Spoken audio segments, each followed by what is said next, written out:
Hello guys, how are you all doing today? So today we're just going to make a little simple short video on how to keep your spiderlings hydrated and how to properly mist them.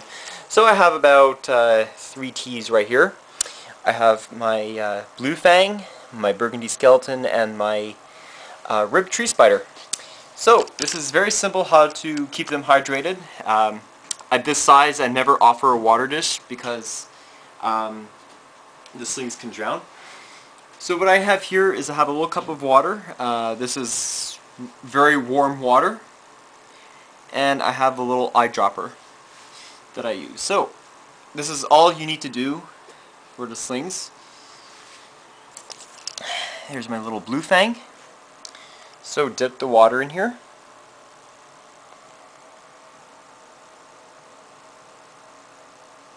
And you just make sure that the substrate is completely moist, not too soaking wet, because you do not want that to happen. It's also a good idea to have some sphagnum moss in there to keep them well humid.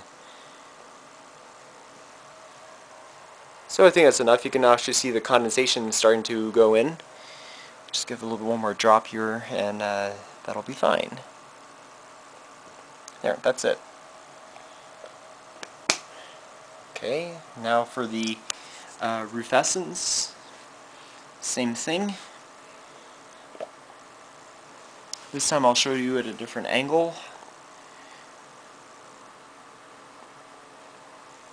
All you need to do is just keep the substrate a little moist, and I'm using warm water for two because it also serves as a great temperature gradient.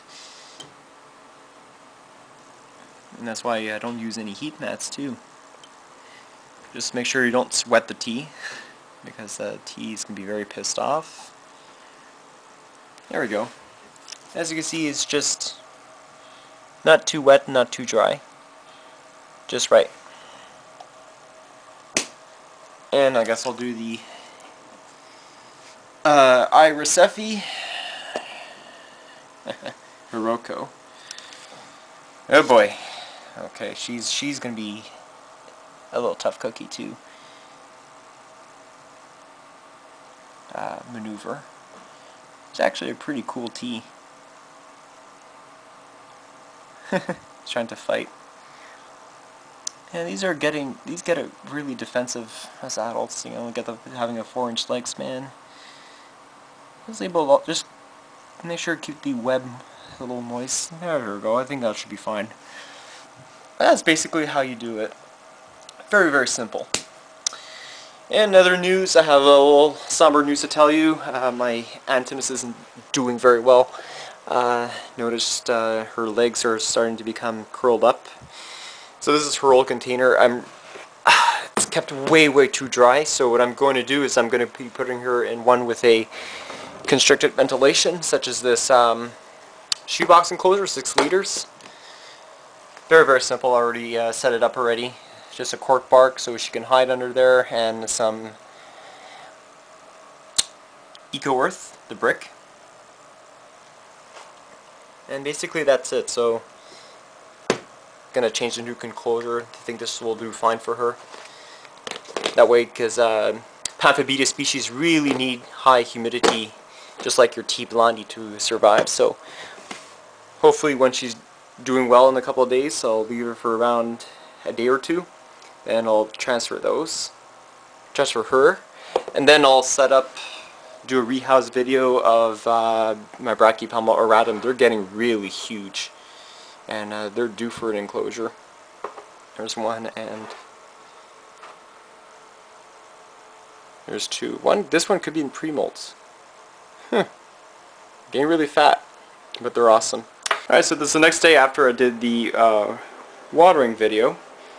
I just noticed I had one molt, and I thought I should include this in because it's pretty special. Pocothera subfusca Highland, the candy Highland ornamental. So we'll see how she grew up.